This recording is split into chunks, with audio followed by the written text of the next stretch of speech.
Hello again and welcome to another episode of the Franchise Everything podcast, where we talk about everything and anything franchising. And you can hear right now we're at the Melbourne Franchising Expo in Melbourne, of course. You can hear by the background buzz. And we're joined today by Darryn McAuliffe, who is the CEO of FRANdata Australia. G'day, Darryn.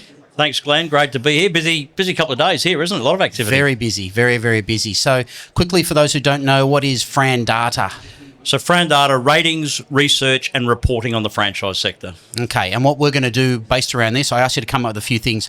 We're going to talk about 7 signs that a franchise is not a good franchise for you. And because you're all about ratings, you have criteria, you have checklists, you have all this sort of stuff, and you independently rate brands and all sorts of things. Yep. So you see a lot of data and a lot of information in the marketplace about what makes a good franchise and what makes a not a good franchise. Yes. So this is going to be based around what is not a good franchise for you. And I know you've got a whole bunch of things, so why don't we kick off into it? Right. So the first thing I guess we would look at, so we look at a lot of information from franchise systems, but these are just a couple of high-level thoughts. So units, we look at how many units they've got. A couple of the warning signs that we see, things that could suggest a problematic franchise, they've got a lot of closures or an increasing number of closures, something's not working there. And the second thing that we also look at is... are the rate of transfers increasing? So what's transfers you're talking about? So transfers is maybe if I'm a couple of years into my franchise and it's not going as I'd hoped, and I'm hoping that someone might take it over. So I might sell it to you, yep. And the franchisor agrees to it. Now, these things happen. That's perfectly normal. What is a warning sign with that, though, is if that rate of transfers is escalating over time.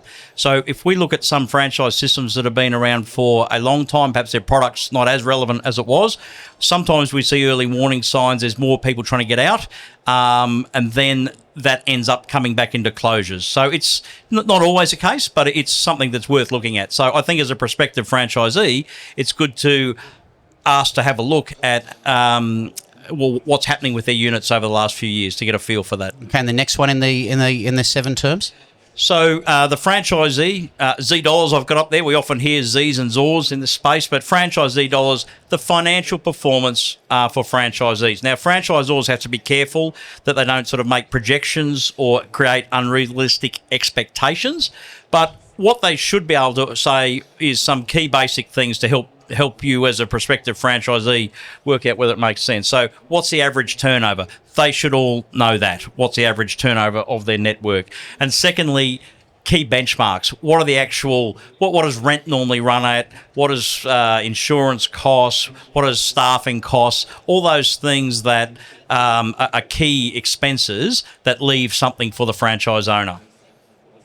Recruitment is the next one that you talk about. That's franchise recruitment of people coming in, coming out. We're at the expo. We're in the recruitment hotspot for franchising right now. Well, franchise recruitment is franchise sales, getting people into the business. Yeah. So I think a couple of things with recruitment. I mean, if I'm a prospective franchisee, we know that franchisors want to grant more franchises for their system, but if we find them hard sell or trying to close quickly without giving us much information, that's a warning sign to me. I'd expect them to care as much about who they bring into the brand and go through a process. So hard and quick sell, unattractive. Okay, excellent. Satisfaction. What sort of satisfaction is this? Existing franchisees you're talking about? Yeah, so satisfaction with the franchisees, you're hoping that people are happy once they're in the system. So it's a good question to ask a franchisor, how happy are your franchisees? Now, they should know. If they say, well, we don't measure that, or they don't ask, those are problematic. So they either don't do it, or they don't ask, or they don't know how to ask. How do you know what their satisfaction is? I would also, my grandmother used to say to me, if you can't, you won't. And sometimes if someone can't tell you something, it means they won't, and sometimes that's a warning sign. Yeah, and satisfaction can be measured, can't it? There's plenty of ways to measure satisfaction. Yeah, there's plenty of mechanisms. Okay. Yep. All right, training. So we look at the other thing about training with regard to not a franchise that may not be a good one for you. What about training is a weak spot? So training, you're effectively buying the know-how and the system. So if you don't get shown how to do it and you're not ready for success day one, you're not much better off than just a normal independent business. A feature of a good franchise system is well-conducted training. So if it is fast or you feel it's a bit you're not getting the information you need, that's a warning sign. They should be very proud of their training programs and being able to show you what they are. Do you hear much negativity around training in franchising? Do you hear a lot of people talking about problems of promises undelivered? We do, unfortunately. People say this is easy, it works, great outcome, and the experience for some people is that they've kind of signed up to the dream, it all looks good, and they get in there and say, day one, we weren't quite ready. We could have done with more of this, more of that. High-level things that were important to the franchisor, they didn't really show us how to get this exactly right. Okay. The sixth one there is support. What are we referring to with the support for a franchise to identify maybe in these stages if it's not a good one for you? So one of the attractive things about franchising is having the strength of a strong brand behind you. So if you're paying for that by a royalty, a percentage of your income or a flat fee, you want to get that, what you signed up for. So if a franchisor doesn't give it to you, it's problematic. So support, you actually want them to be there if things aren't going well. So in your hour of need, it's not there, or it's not what you need, or it's less than you want or less than you think it's worthwhile, and it's slow coming to you. And that final one is that lender relations? Is that the one you said there? Lender relations, yeah. So the reality is that most prospective franchisees will need finance to complete their purchase. So it's important that franchisors actually have good relationships with the lending community, that they actually don't treat lenders as enemies, and they don't actually not put anything into that relationship, because like a franchisor and the franchisees that join the network, the lender is a key stakeholder and it's a partner. And if they're not treated as a partner, they don't help the franchise brand. So the lender relations is an interesting one because I think that goes over the top of people's heads a lot there. Yeah. What does good lender relations look like?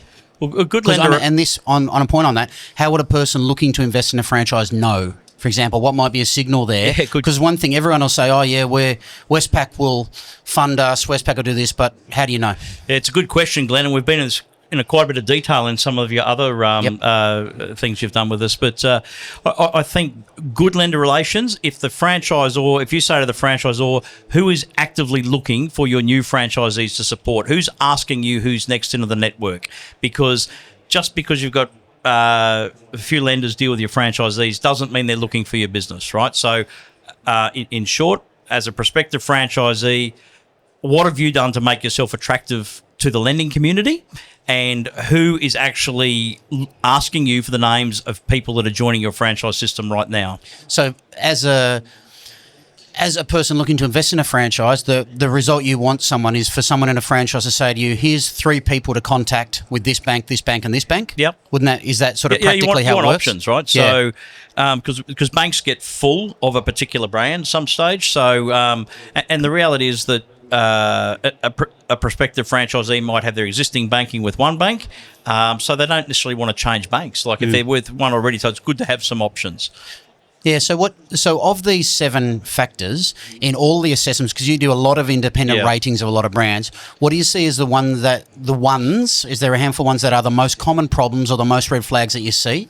Like, is there any typical issues that we're seeing in franchising now, say in the ratings that you've done in the last few years? Yeah, so they're all interrelated, right? But I think the one that probably starts at all is satisfaction of franchisees. So if you say to them, how happy are your franchisees, and they can't tell you or they won't tell you, that's a warning sign. One of the best ways to actually get to the bottom of that is to talk to existing franchisees and say, how happy are you with this? How happy are you with that? You'll soon find out, if you talk to enough of them, what's really going on there. So I would say satisfaction is kind of the icing on the cake. Mm-hmm. But the units is really important, because when you see those closures going up in particular, that's a problem, right? What they're closing for a reason. Some always close, leases close and people don't want to renew, all that type of thing. But something actually closes, the more of it is problematic. And then what causes that? Could be any one of these things, right? I wasn't trained well, I didn't get good support, or the financial performance isn't meeting my expectations. So the unit closures is kind of looking back. You can see it's become problematic. Over a period of time, it shows a trend that's getting worse. But satisfaction is something you can touch day one. And franchisors, the good ones, review this regularly. They actually get external, independent people to review their network, and to actually understand what the problem is, and they tackle it, they address it. And that's probably a good question that prospective franchisees can ask, is it? So what sort of external assessment do you have done in your brand? Because there's a number of organisations doing external assessments. And it's probably even simpler than that, Glenn, if you're concerned about satisfaction, because at the end of the day, if you're buying into a franchise system, you want to be happy, right? You want to be happy with the decision you made, happy with the income that it's giving you, and happy with your future. So I would say to a franchisor, how happy are your franchisees? Then, how do you know that?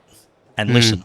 Because if they get them independently and regularly checked, they'll be very proud and they'll hand that over. May not hand the detailed report, but they'll say to you, every year we get this externally done, or we do this. This is all the programs we do with our franchisees. If they're investing and spending the time, they're proud of it. Yeah. So how happy are your franchisees? How do you know that? We'll give you... That's the ultimate question. Correct. How do you know it? Excellent. Great advice, Darren. Thanks, Glenn. So what we covered then was the 7 reasons that you come up with all your data about why a franchise may not be a good one for you, and we're going to do the converse fairly shortly soon. Great. Thanks for joining us, Glenn. mate. And that's it for another one of the Franchise Everything podcast. Thank you for joining us. If you like this sort of stuff, please like, share, subscribe, do all that sort of thing. Give it to other people to help people make better decisions in the business they're getting into, and we'll catch you in the next one soon.